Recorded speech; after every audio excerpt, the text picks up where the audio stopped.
বাংলাদেশে টানা 15 মাস 13 দিন কারাবাসের পর অবশেষে দুই ভারতীয় নাগরিক অজিত বিশ্বাস ও সমীর দাস খোয়াই সীমান্ত দিয়ে দেশে ফিরলেন। জানা যায়, কাঁটাতারের গেট পেরিয়ে নিজেদের জমিতে চাষ করতে গিয়েছিলেন তারা।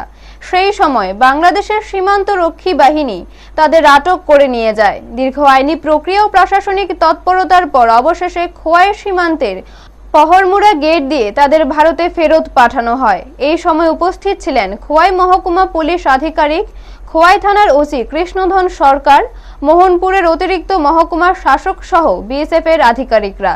দীর্ঘ অনিশ্চয়তার পর স্বদেশে ফিরে স্বস্তির নিঃশ্বাস ফেলেছেন ওই দুই ব্যক্তি ও তাদের পরিবার।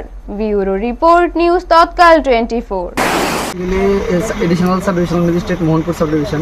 আমাদের মোহনপুর সাব ডিভিশনে গোপালনগর একটা জায়গা আছে, সেখানে যে আমাদের বর্ডার ফেন্সিংয়ের যে গেট ছিল, সেই গেট দিয়ে আমাদের যে গোপালনগরের একজন বাসিন্দা, বাকি দুজন রানীর খামার বাড়ি ওদের, ওরা আমাদের হেড অফ ফেন্সিং যে ওদের জায়গা ছিল কৃষি জমি, সেখানে ওরা গিয়েছিল কৃষি জমিতে নিজের।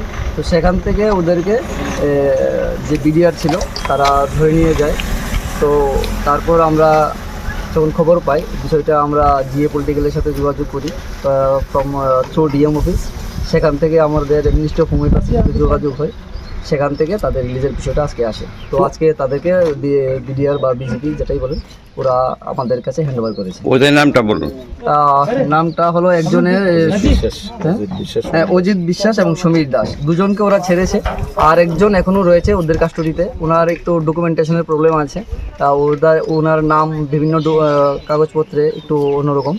ওই বিষয়টা আমরা ভেরিফাই করে আবার পাঠিয়ে দেবো, তারপর ওনারটাও হয়ে যাবে। স্যার, কোথায় কোন জায়গা দিয়ে তাদেরকে রিকভারি করলেন? মোহনপুর গোপালনগর।